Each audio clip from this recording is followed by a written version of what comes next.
whom you all have come to see and hear today. And she and I are friends from a while because she's been up here before telling about her stories, and she's a very good speaker. You're going to enjoy what we're fixing to have. But this latest book is on the ghost of South Carolina. She'll take you on a little tour of South Carolina on the ghost. But she has other books over there, and they're very, very good. And she's got a new book that's come. I'll stick it in my pocketbook over there if you want to show them the new book about this lady from South Carolina. Right. And I'll let you tell about her. But Dr. Pat McNeely taught at the University of South Carolina in the School of Journalism. And she's written at least 9 books. And she has her entire family buried at Duncan Creek Presbyterian Church outside the Clinton. So she's a lot of that. All right. Thank you so much. It is good to come home. I do have a dear relatives from Lawrence, and so I'm probably related to half the people in the room, right? I'm so glad to be here. I have spent probably 3 or 4 years doing the research on this. Can you hear me okay? Doing the research on this ghost book, and I never intended to write a ghost book, but after I found that some land next to our farm in Greenville was considered to be very haunted by people in Greenville, I started looking into it, and I've just been astonished. One of the things that I did find is that 57% of Americans, and I'm sure that there are some people in this room with that kind of a percentage, believe in ghosts, and 35% of the population say that they've experienced paranormal activity in their homes. Another 18% of American adults are convinced that they've seen or been in the presence of a ghost, a spirit. And I can tell you, I think in South Carolina, those numbers are much higher after the people I've been talking to during these last few years. Every state has paranormal activities, and South Carolina has a lot of stories and legends. And I have tracked down, I've tried to really document everything I can because I worked at the Greenville News, the State and the Columbia Record for many years, and I've taught journalism at USC. So I approached this from a journalistic viewpoint, trying to just wean out the ones that were not really, didn't have much that you could base it on. So anyway, I found that a lot of people have actually seen a ghost, and I have some examples of them here where people have showed them to me. But there are other examples of paranormal activity that people have told me about. And what we have in here, the ones that I'm showing you do include some of these things, but I want to also tell you that one of the things that I have been told, in addition to the ghosts that people have seen, lights or orbs. And I didn't even know about these orbs until I saw one in Edgefield County. I do have a picture of that. And this is what they look like, the one that showed up here on the screen. Also, people have told me that bells that ring spontaneously. I have a friend who had a little dog that died, and he had always come to the garage door with a little collar on that had a bell on it. And she said after he died, when she pulled into the garage, she could hear that bell ringing.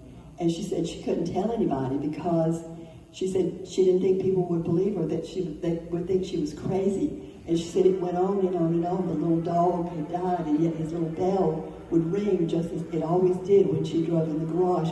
And finally one day her husband said, "You know, I have something to confess." And he said he'd been hearing the bell too, and he'd been afraid to tell her about the little dog and the bell ringing. Other things are a feeling of being touched or even pushed. I don't have a picture of that here, but at the city jail in Charleston, one of the managers there said that he had been in the city jail there, the old city jail, and he said he actually felt being pushed when he was there and there was nobody around him. I had several stories like that. Also, animal sensitivity. I know President Ronald Reagan said that they had a little dog, and he said that there was only one room in the White House that the little dog would not go into, and that was the Lincoln bedroom. And when you see the stories I'm going to tell you in just a minute about the Lincoln ghost before I head into the South Carolina ones, you'll see why his little dog didn't want to go into the Lincoln bedroom. Also, displaced items are items that keep moving around, and probably some of you in the room probably have a story like this that you could tell me. Feeling of being watched and finding items from loved ones at times when it's needed. A loved one who is gone and you find something when it's needed. There are many ghosts in America, but the one ghost that is the most documented ghost in America is Abraham Lincoln. And during the time during the Civil War, it was documented that he had dreams about the federal victories, and he also had dreams right before he was assassinated that he knew that he was going to be assassinated because he had a dream, and he told the cabinet members about this.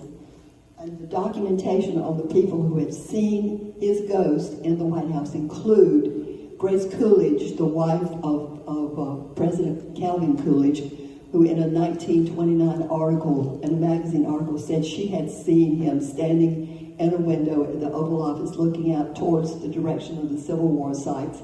Queen Wilhelmina said she came into the White House and was in her bedroom. She said she opened the door to a bedroom, and she said she saw the ghost of Abraham Lincoln standing there, and she fainted. She told people about this. Winston Churchill also was one of the ones who has vowed that he saw the ghost of Abraham Lincoln. He was in a bathtub taking a bath at the White House, and those of you who read about Winston Churchill know that he always had his cigar, always smoking his cigar. He came out of the bathtub, stone naked, and he went into the next room, and he ran into the ghost of Abraham Lincoln, he said. He stood there for a moment and said, "Mr. President, you seem to have me at a disadvantage." And finally, we had President Theodore Roosevelt, who said he actually saw. Also, there's a whole list of those who have seen the ghost of Abraham Lincoln. This is a picture that was taken after the assassination of Lincoln, when Mary Todd Lincoln was having an image made. Can you see the ghost behind her? Do you see it? Right behind? If you look closely, there is an image of Abraham Lincoln back there.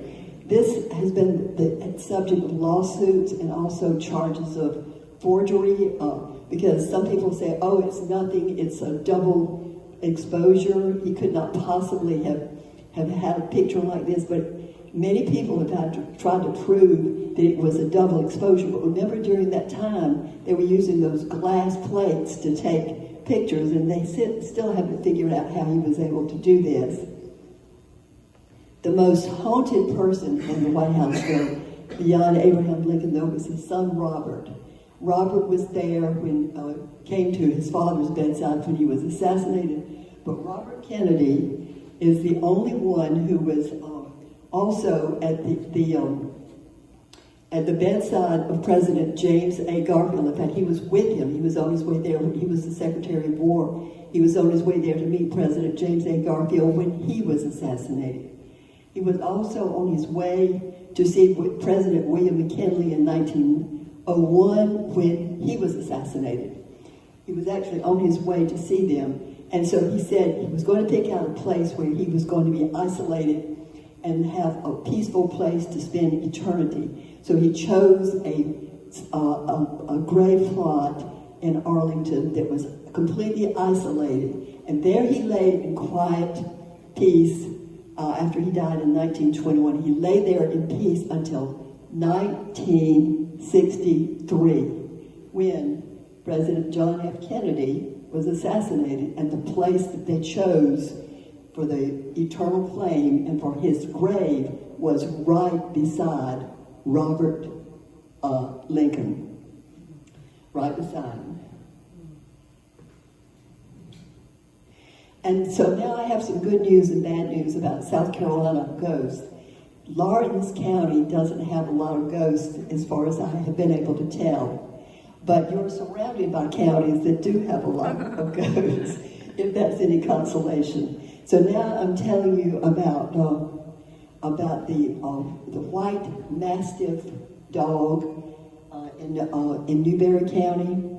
And this dog is said to have it runs over into Union County as well. I don't know whether this dog has run into Lawrence County, but there are people in Newberry County who swear that this is a ghost that actually exists. He's actually called the Happy Dog by some of the people who know him. And a friend of mine drew this picture here, showing him, and he said that the reason that he's drawn like this is that even though he's a frightening dog, that he has this, that his face looks like this, that he looks like he's actually happy, so they've been calling him the Happy Dog. But he said this dog has piercing howls at night. What happened was in the 1800s, a traveling salesman came into Newberry, and while he was there, he brought with him this white mastiff dog. And while he was there, someone was murdered. They decided to blame this traveling salesman, so they charged him and they hanged him. And the dog had stayed there by the jail the whole time. And after he was hanged, the dog started just howling, just constantly howling. And finally, the people over in Newberry couldn't take it any longer. But they had also found out they had hanged the wrong person, that he had not murdered anybody, that he really was just an innocent man. And so, but they couldn't take the howling anymore, so they murdered the little dog, the big dog too. And to this day, this dog is said to run down the Mavington Road there. And this picture on the left is a simulation by ETV, which has given me permission to use some of those pictures in the book. And also on the right is a picture that was drawn by a friend of mine. I have a friend there who says he won't go out of his house after 9 o'clock at night because he lives very close to where this dog is. And he said he still hears the howling of this dog. And people have seen this and have been chased on this road by this, according to him. Now we're moving also to one other place in Newberry, the Bride of West End. This was a woman during the Civil War who during a time when the federal troops were outside Newberry College, and this is how it looks over here on the upper right, are the tents that were there from the federal troops. Anyway, the Confederate woman in Newberry fell in love with one of the Yankee soldiers, with one of the federal soldiers, and he said he was coming back to get her. And after they left, which was pretty quickly because this was as Sherman was going through Columbia, burning Columbia, and the other federal troops that came through here were also on their way up to North Carolina. But he didn't come back, and she would go up to the top of one of the buildings there and look out, looking for him. But he never showed up. And one time when she went up there, she fell. And the story is that she's over in this West End cemetery, and that people have seen the ghost of this woman in a white wedding dress there, and a number of people have told that story. So this is something that even Newberry College tells as a story over there. Now we're going on over to Abbeville now. The Abbeville Opera House was established in something like 1910. I was really surprised that it was on the railroad track from New York on into Atlanta during that time, and there were some very high-level shows that were there. The vaudeville shows, the Jimmy Durante. There were many high-level shows that came through there. One of the shows in something like 1913 that came through there was Ben-Hur. This has boggled my mind. I can't imagine how you could do a play with Ben-Hur, but that's what they say happened. And there was an actress who was in the cast there, and she became ill on the opening night there, and she went across the street to an inn, and an understudy took her place. And but toward the end of the play, she came back over, and she led the audience in a rousing standing ovation for what they had done. But then after that, she went back across the street and she died. But the people there in Abbeville say that they can still see her, and they even have a chair. You see this chair over here on the upper right here? They have a chair, and they say if anybody moves that chair, that bad things will happen. And the actors and actresses frequently see the story, frequently see this ghost of this woman in early 1900 costume. They see her sometimes off to a stage right or stage left, but they frequently see her in the audience in this chair, standing up, leading people in a standing ovation. There are people who say they have seen this and they believe this, and there's no doubt in their mind that this exists there. They also leave this blue light on. I think they have a blue light in most theaters because that's what you can have backstage so that the actors can see something but are not seen on stage. So I don't know that that's anything specific to the ghost, but they say that they have to leave a blue light on for her as well. Now over in the museum there, the Abbeville Museum, which was a jail in the early part of the 20th century, I have found that the finest ghosts in South Carolina seem to reside in these places that have been jails from the early 1900s. And I have three magnificent stories, one in Chester and one in Darlington that I'll tell you about in just a little while. And this one is in Abbeville, where they have a ghost on the third floor. And one of the docents there said that they kept hearing noises. They had a paranormal investigator who came up there and talked with this ghost and said he was somebody from the early 1900s, and he was afraid that they were going to throw him out of the museum, and he didn't know where to go. And this docent said they told the paranormal to assure him it was okay for him to be there as long as he stayed on the third floor. They didn't want him downstairs with the rest of them scaring people downstairs. But that's the story they tell over there, and there are enough people who believe that has happened. Now we're going on over to Anderson. This is one of my favorites. My nephew took these pictures here. Crybaby Bridge, it's still there. This is a story, and there's another Crybaby Bridge in Edgefield and another one in Lancaster, and they all are the same story, that a woman was driving or walking across the bridge, and she slipped or somehow fell and fell into the river, and ever since that time, people say that when they go there, it has to be at night. Apparently, it doesn't happen in the daytime. They can hear the sound of a baby crying, and they can see a woman in a white dress looking for the baby that has fallen into that river. This is a beautiful old bridge here. You can see on the right. My nephew took that just a couple of months ago.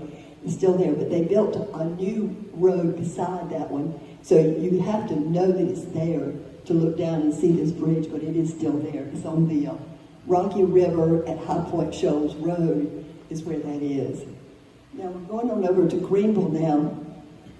This is the Campbell's Covered Bridge in upper Greenville County. And this is an historic bridge that was built in 1909. And the story here is that in the early days of this bridge, that you could not walk across this if you didn't bring a gift for the trolls that were underneath, because something would happen to you if you did not come pay something to the trolls.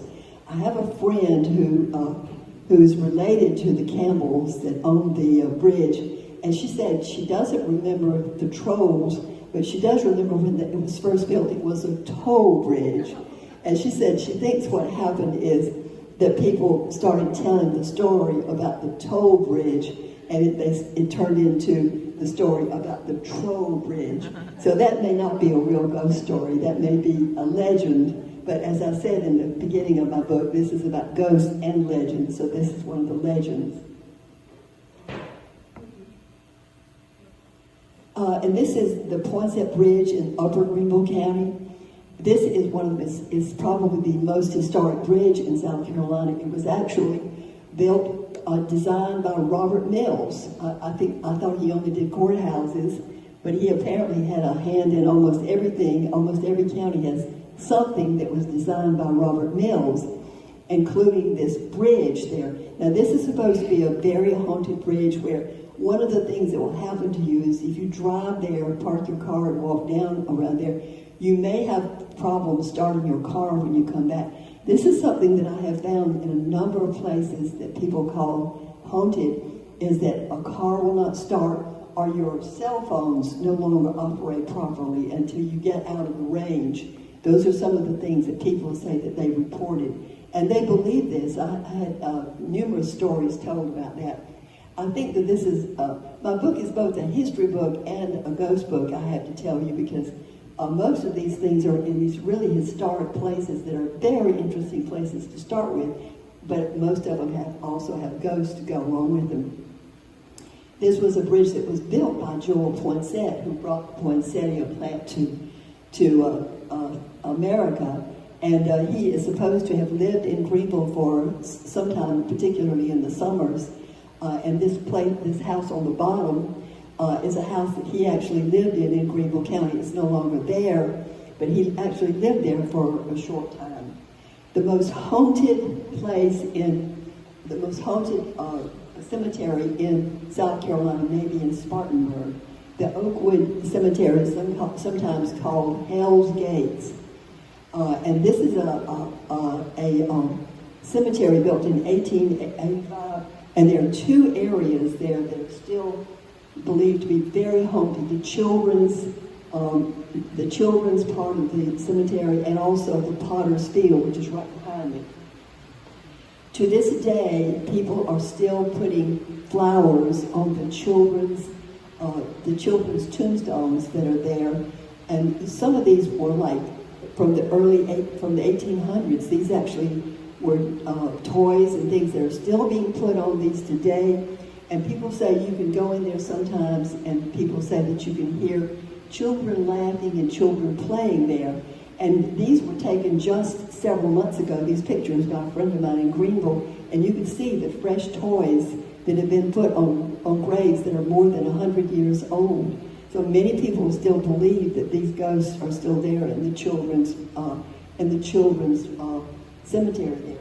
On over is the Potter's Field, and I was really surprised that there are still wooden crosses there for some of the gravestones there, or grave markers there, but they are still like this in the Potter's Field. And there is a woman who's supposed to walk in this cemetery, a woman in a white dress, because she had been over in the Potter's Field area with her little boy, and the little boy slid down the hill, and apparently there's a train track very near there, and he fell into the train track and was killed. And to this day, they say that this woman in the white dress can be seen in this cemetery looking for the little boy that fell down the cliff there. Also over in Greenville is the old tuberculosis hospital from the 1930s in the Herplatz Park there. You're supposed to be able to hear sounds of crying, sounds of moaning, and also one of the interesting things about this is that this was also a hospital. It was a tuberculosis hospital, of course, but they say when it rains over there, that sometimes the rocks run red from this cemetery, from this part that is still left there. This is still in the park. This is what's actually there. My friend took a picture of this. It's still there. So if you go over there and it's raining, you need to go by and look to see if you can see the red. They say that this is a sign that it was a hospital during that time and that it is still haunted. Over also in Greenville is the Springwood Cemetery, where this is one of my favorite stories, because this is Fanny how do you pronounce it? Holman. It was Holman. Fanny Holman was the daughter of a man who had a home where the old Greenville News building was. We remember in Greenville the big clock that was on Main Street. Any of you who go that far back with me, I used to work in that building with a big clock. But before that, it had belonged to a man who had a store there. And he was very wealthy, very, very wealthy. And he had a business partner who was also about his age. And he made a lot of money, including he would rent space for people to come into his store so they could watch people who were being hanged across the street at the police station, which is still exactly where it was during the time that he was there. The police station was still there, but he even made money on that. He decided that he wanted his daughter Fanny to marry his partner, even though his partner was twice her age, and she didn't want to marry him. She just didn't want to. And finally, they said, we're going to lock you up until you marry him. And she said, I'm just not going to do it. But she broke out, and she went down, and she fell or slipped into the Reedy River and drowned. And so her father then, she was an only child, her father was so horrified that he put this huge memorial to her in the Springwood Park there. And so you can go in there, and people say they see the form of a woman in white around this monument that he made to her. This is also one of the places where people say you frequently hear people talking in there when there's no one there. You hear people laughing when there's no one there. This is one of my favorite ones, the Chester Historical Society Museum that was built in 1914. This was also a jail. In those times, those jails were built so that the jail keeper and his family lived on the second floor, and the jail was on the third floor. And I went to this one. They still have the jail on the third floor. And when I went there, the director of the museum showed me first a piano that was on the first floor there where the family lived.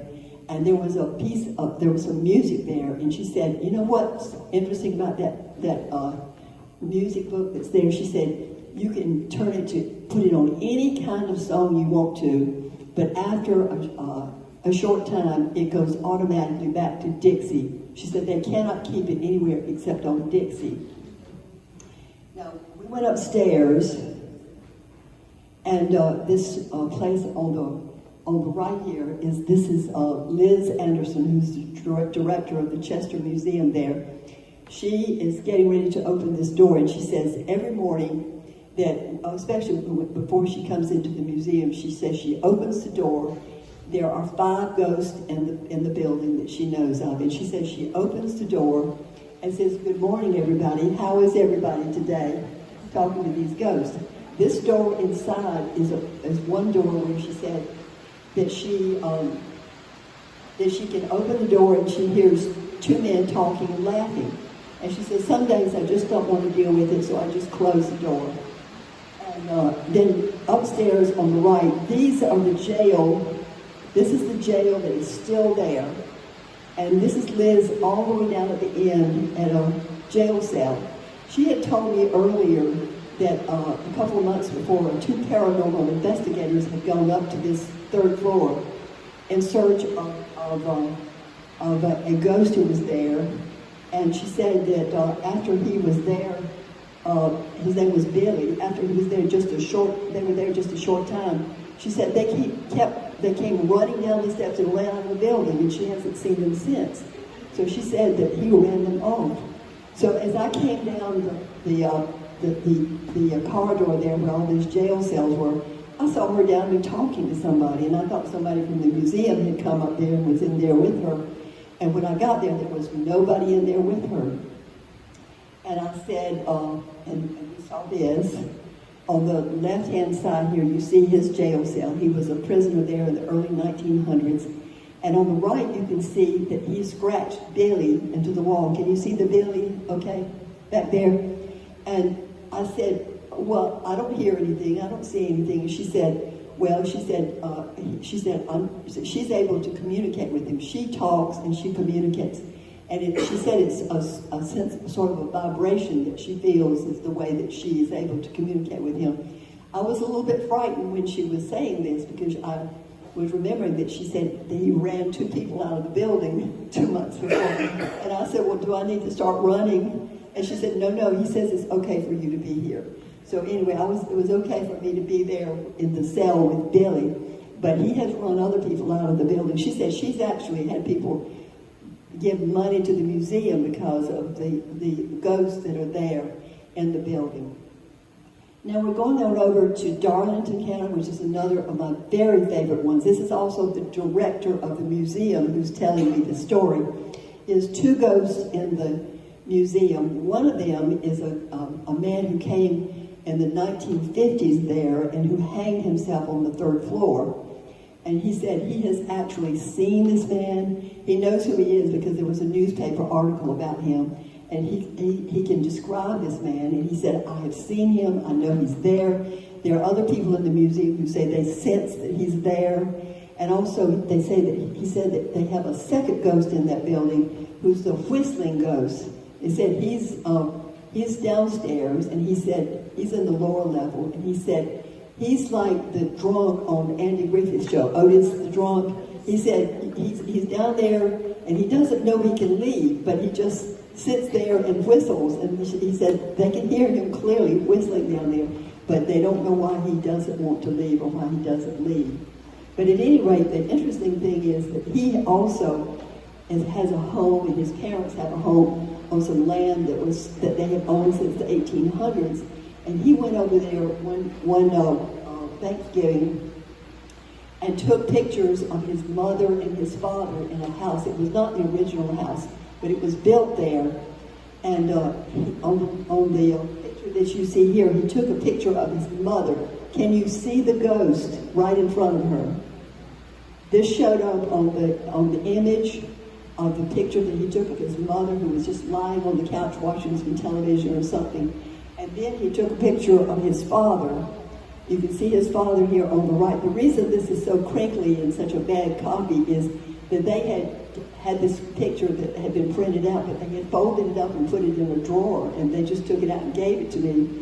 But anyway, this is the father on the right-hand side here, and you can see the ghost, if you look really closely, on the left-hand side, a full length.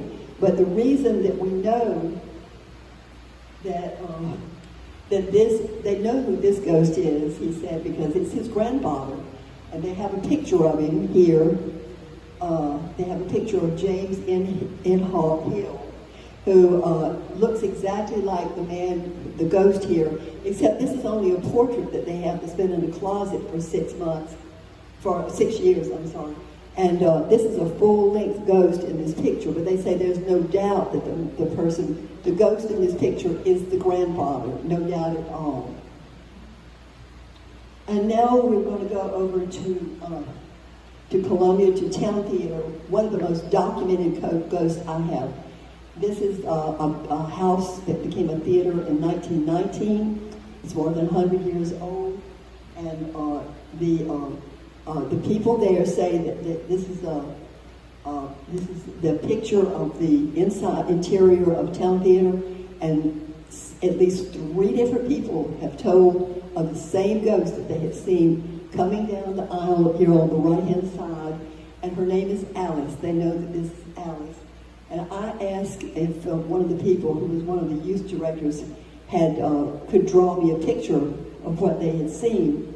And this is what she did. She drew me this sketch. And I showed this to one of the other people who said he had seen the ghost. He said, that's it. They all see her. The second man who saw her said the dress was more floaty than what you're seeing in this sketch. But he said it's exactly the kind of thing that he had seen. And they have not only seen her coming down the aisle numerous times. These are different people telling these stories.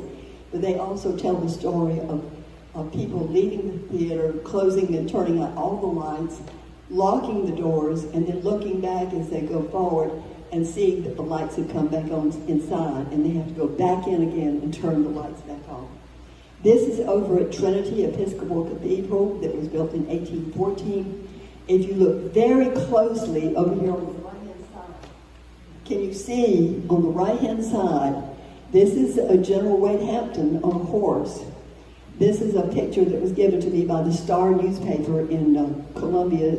They bought it from someone and said that he had taken a digital picture of the Trinity Cemetery, and he said this showed up this way.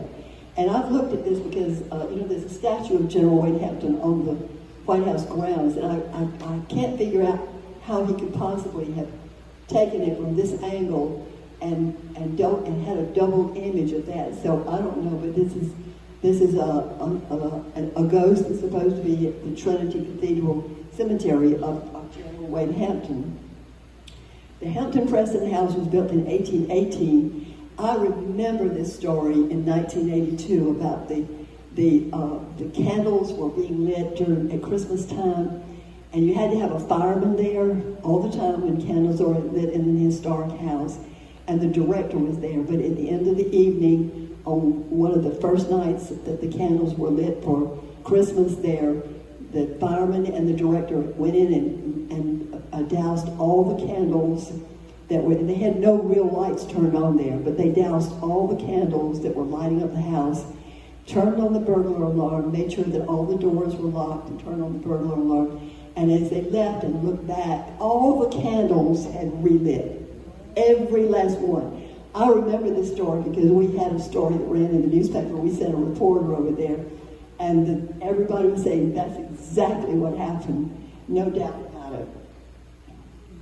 And this is the Robert Mills house that was built in 1823. And even though Sarah and Ansley Hall, for whom this house was actually built, never lived there, she is believed to be haunting this house. Can you see her in the very bottom step, where the steps are? Can you see this? This was also a picture of a ghost that was taken there and sold to the Star newspaper, and they let me use this picture. She is supposed to be there, and this is what has happened with Sarah's ghost in this house. They have a bedroom upstairs that was her bedroom, and they have the bed made up, and it's nice and smooth and everything. And then the next morning, they come back in, and the bed is all rumpled. And they said every time that they leave, this is what happens. They also had some shutters there. They had some dolls in that room that they didn't want exposed to sunlight. So they closed the shutters, but no matter what they did, the shutters would open back up. So they nailed the shutters shut.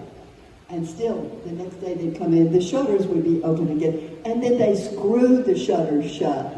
And they said they came in, and still the shutters were open. So they gave up and moved the dolls because the shutters would not stay closed. This is the Gervais Street Bridge. This is an old picture from 1885, I believe it is, showing it. But this is a story that has been told a lot in not only Columbia, but there's another similar story down in Sumter County where people are supposed to, it's got to be a dark and stormy night, or dark and foggy night, and you're driving from West Columbia across the bridge to Columbia, and you see a young woman in just a very light outfit, and if you stop and pick her up, she tells you that she's going to see her mother who is sick, and she lives on Pickens Street, and would he take her, or would she take her there? And the person says, yes, I'll take you there. But when they reach the other side of the bridge, there's nobody there. She disappears. The same thing happens on the Watery Bridge in Sumter County, where they pick up a woman on the Watery Bridge. She tells them she's going to see her mother who is sick, and tells them the house where it is. They go there, and when they arrive, the person's no longer in the car.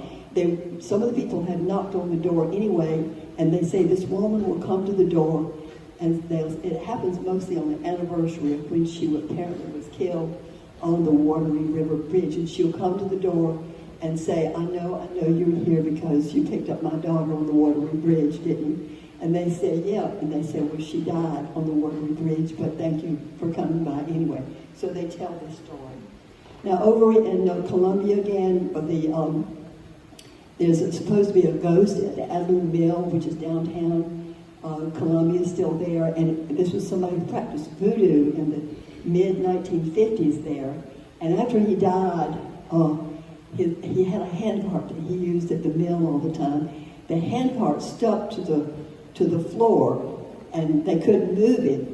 And the supervisor said, don't be silly, that's going to move. I'm going to go over there and move it. So he went over there to move the handcart, and it fell over and stuck to the floor even more. So I went over there, and this is the president of the Allen Brothers Milling Company, Adler. This is Bill Allen, and he said that he was just a child when that happened, and he says he doesn't know when the handcart stopped being stuck to the floor, but he still maintains the place over in the corner of the mill where this handcart, which might have belonged to him, is still there. Over at the State Museum, there's a ghost there named Bubba. A young man was killed there in the elevator, by the elevator. This mill was built in 1893. It was the only all-electric mill in the world when it was built, the only one. And the elevator that is still there, I don't want to frighten you with this because there's no way anything could happen now, but it's still the original elevator that's still there. And Bubba is supposed to be there as a ghost. And this is Bimo Prince, who was an employee there for about 15 years. He has seen Bubba, he's heard Bubba, and he said he's frequently seen him at the old country store. And they also have a hearse there where people have reported seeing a woman all in black, the lady in black who is there. They think she's a mannequin. People who see her think she's a mannequin. And the people at the museum say, we don't have a mannequin there. We don't have a mannequin there that anybody can touch. And when they go back to look at what people are talking about, there's nothing there. All of you have probably heard of the gray man of Polly's, who is always supposed to come after big storms and is supposed to be there to warn people. And a friend of mine took this picture. Can you see over here on the right? He said they were walking down the beach about 7 years ago, and he said they saw this. And he said, that looks like the gray man that everybody talks about. And as they got closer, the gray man, or the man who was there, suddenly turned to the right and went right into the marshes there, just disappeared into them. And he said it was in February when there were no hurricanes then. And he said, so he just disappeared. He said he guessed he didn't have anything to warn them about, so he just disappeared. But he swears that he believes that this is the gray man.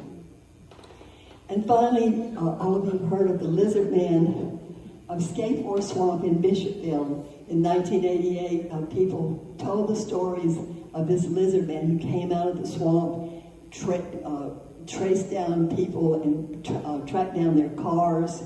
Also had places where they scratched on cars and tore parts of cars off.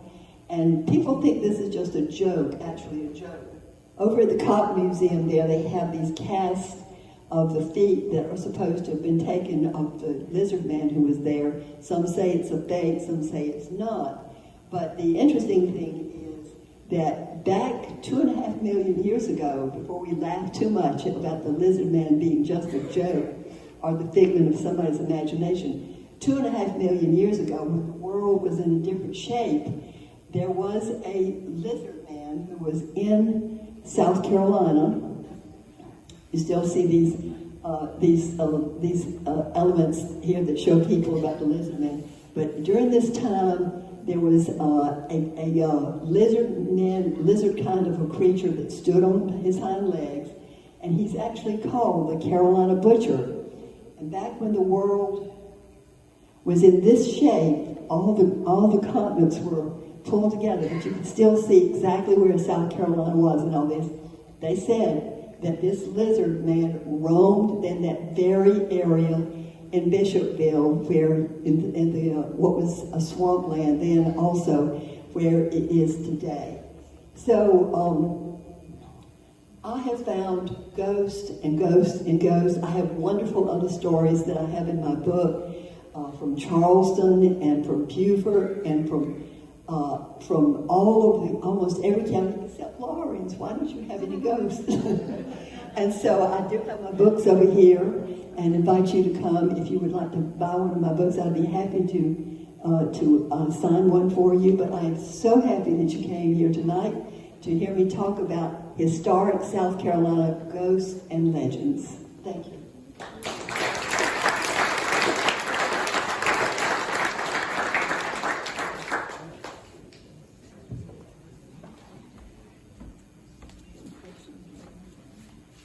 I don't know if any of you have any questions that you may want to ask her, or you may want to tell her about an Orange County ghost that you do know of. And so you may want to talk to her later about that. But do we have any questions you want to ask them? Okay. Did I frighten everybody? Go ahead. How did you get the leads for researching these ghosts? How did I get the lead for researching these? Well, I started with the old farm up next to our farm in Greenville County. And then I started asking friends about ghosts. And then as time went on, I think I have bought every ghost book that's been written about South Carolina. And ETV has done several really nice shows on ghosts, and some of those are on YouTube. And I asked permission from SCETV to use stills from some of those. And so as I started through, one of the good things that happened was that you just hear a little thing like the Darlington Museum. You just hear a little thing about, well, they have a ghost there, and then I would go see them, and the Chester one, I would go see them, and they would just tell me about them, and they would show me these things, and so it just started building up and building up. So that's how I developed the book. Anything else? Yes, in the back.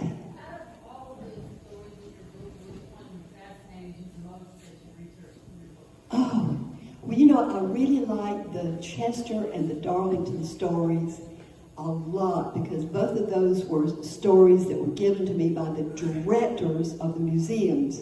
It wasn't just anybody at all, but it was the director of the museums who was saying, I saw these ghosts. And that's wonderful when you can get documentation like that. I do like those too. I like the Richland County ones, the Alice Ghost at Town Theater. I like the ones up in this area, the Abbeville one. I like the Greenville ones. I really like all of them. They're wonderful stories, and each one seems to be different, and people believe in these in different ways. So it's been just really interesting finding these. And one other thing, the picture that was taken of the orbs, I went over to Edgefield about 3 years ago, and there was a paranormal investigator over there talking about orbs. And I didn't see anything while she was standing there on the porch. But when I took some pictures, a video of her while she was talking. And when I got home and looked at the video, there were orbs. There were orbs in the picture that I had taken. So yeah, there are lots of favorites in this, absolutely. Anything else? How does this book compare to your other books as far as writing? I'm sorry? How does this book compare in the writing? Well, the writing is about the same. I write in sort of journalistic style because I work for newspapers, and so I approach everything like a reporter. And and that brings me, I forgot to tell you about the new book I have, and I hope that I will be back next year to talk about this book, which this is my first copy. This is called Elizabeth and Ann Timothy, America's first female journalist in colonial and Revolutionary War times. Most people don't realize that two women were primarily the publishers and editors of newspapers in the 18th century. And Elizabeth Timothy was the first American female publisher and editor, and she was Benjamin Franklin's partner. But during those times, you could not be a woman with your name on a newspaper, so she had to put her 13-year-old son's name on the newspaper, even though she was Benjamin Franklin's partner. These two women published the South Carolina Gazette for most of the 18th century, and they are phenomenal, because in that day and time, for women who were working under those circumstances to have been dominating journalism in South Carolina with this newspaper is amazing. So this is something I'll be talking about next year, and I hope y'all invite me back to talk about them. Okay.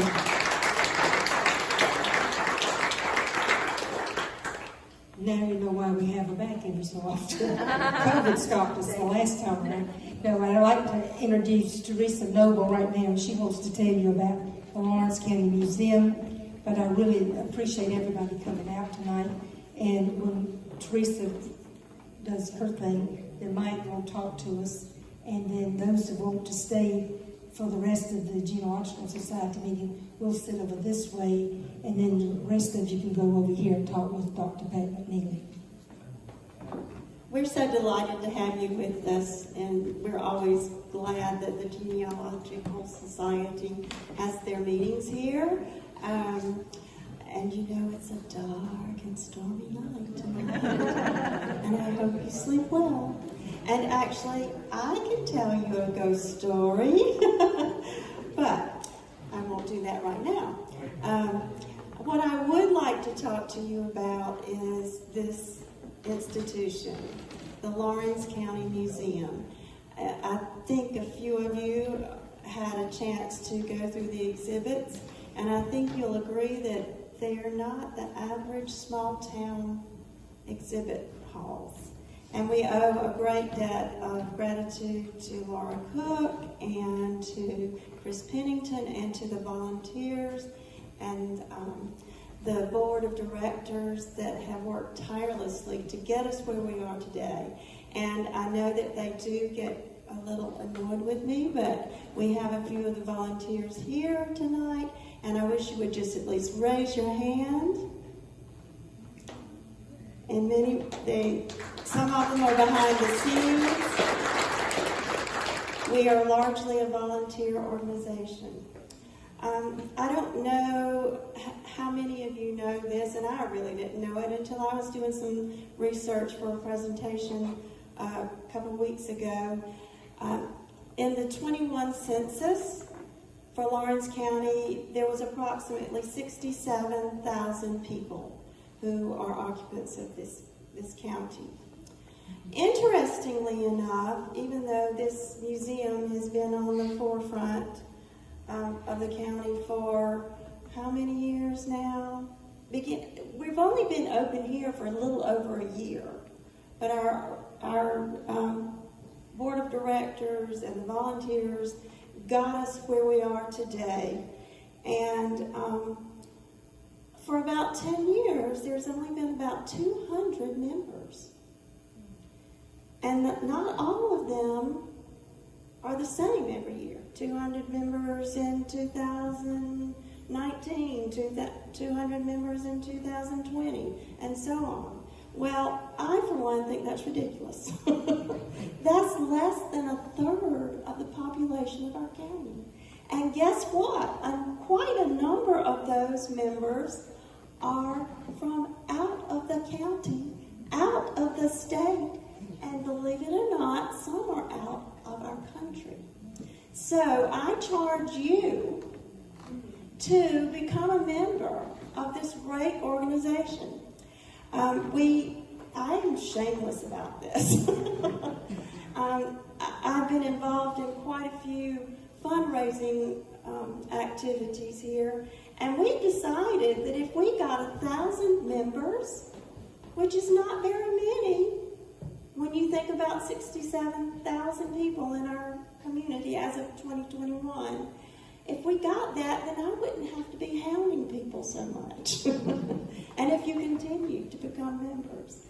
So please consider being a member. If you have been a member in the past, you've probably recently gotten a mailing.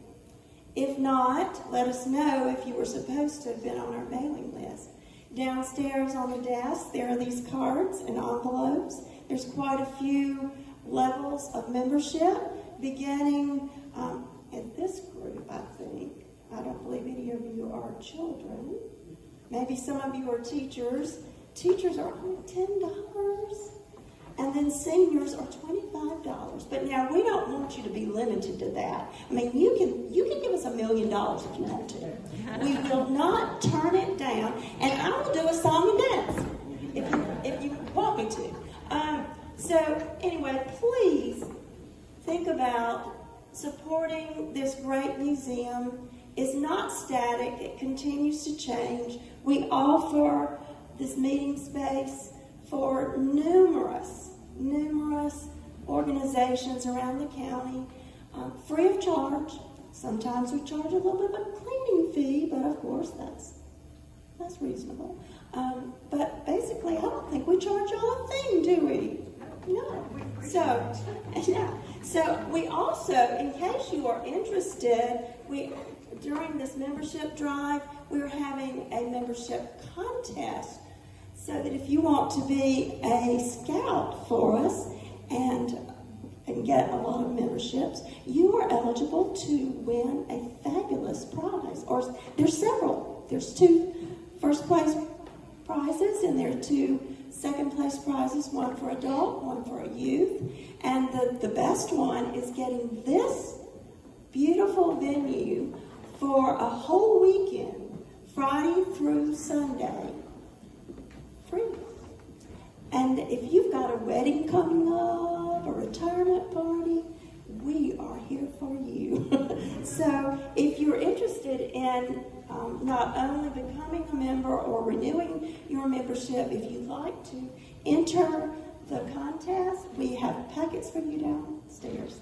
Thank you so much for being here and for listening to me.